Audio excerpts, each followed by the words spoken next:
Welcome to another episode of the 99 Seconds Career Podcast. My name is Jürgen Schmid. I am career mentor, consultant, teacher, and speaker. Here we will bring up all kinds of career aspects in a way you have maybe never heard before. I'd like you to have an awesome career.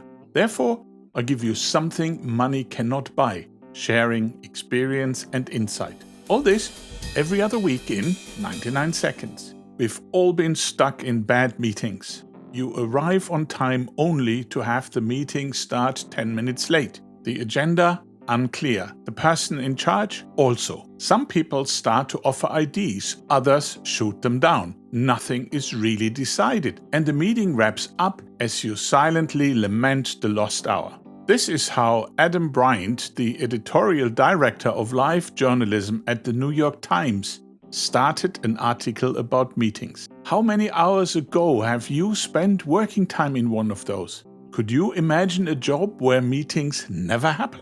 I can't. We gather people to come together to make decisions and plans, generate ideas and solve problems, discuss a particular topic, share information and align, review work progress or status reports, clarify policies, build teams and socialize, distribute work, and provide important information and communication.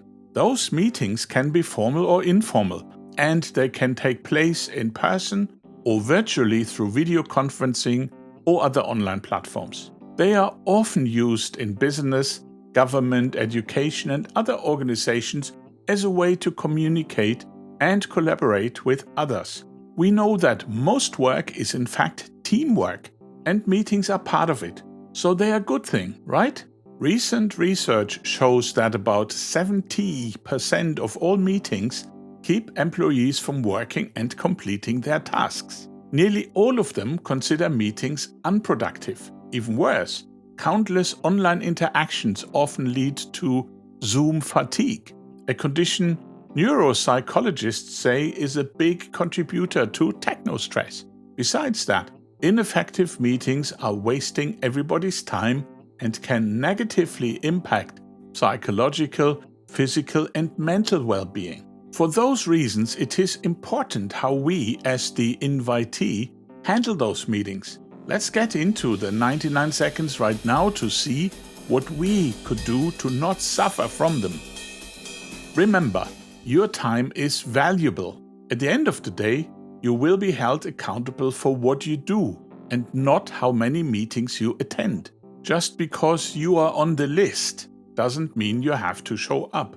If you have nothing to contribute, no one to represent, or no immediate need for the information being shared, because you can catch up later, ask the moderator why you are expected to attend.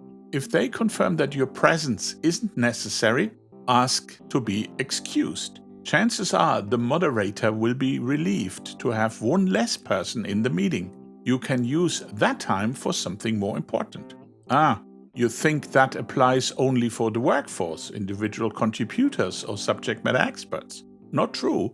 Even senior managers and executives feel overwhelmed and suffer due to meetings. The trend is, the higher up your position is, the more meetings you are likely to have. In their article, The Science and Fiction of Meetings, MIT Sloan Management Review states that senior managers spend nearly half of their time in meetings. And it gets worse.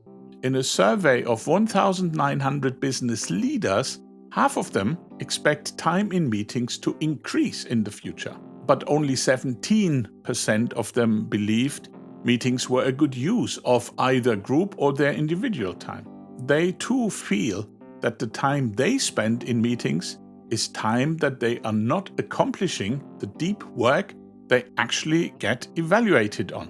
So that work ends up getting done at nights or weekends. No wonder that meetings are a big thing, making headline even in mainstream media. The Huffington Post suggests, with a pinch of provocation, not to go to a meeting if at least one of the following is true.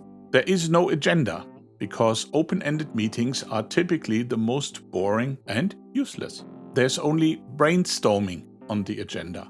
Brainstorms typically involve the loudest and most powerful person in the room telling everybody what he or she thinks. Everyone else nods like zombies. You could simply ask a colleague to figure it out. Or if there is a PowerPoint presentation, no need for collective reading from a screen. The meeting is scheduled during lunchtime and no food is provided, or you do not feel prepared to contribute in a meaningful way to the discussion.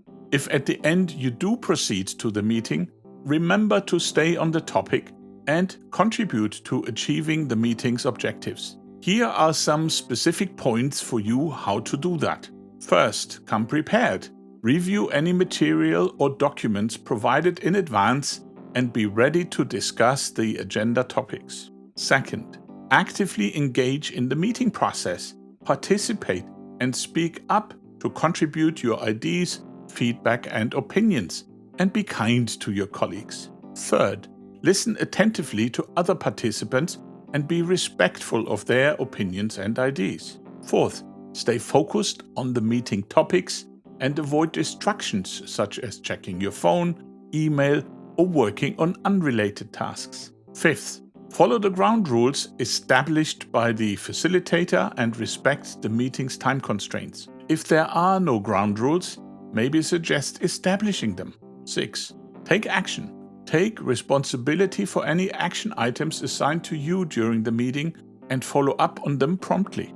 And last, 7th, provide feedback on the meeting process and offer suggestions for improvement to ensure future meetings are even more effective. If you do this, you will not feel you wasted your time.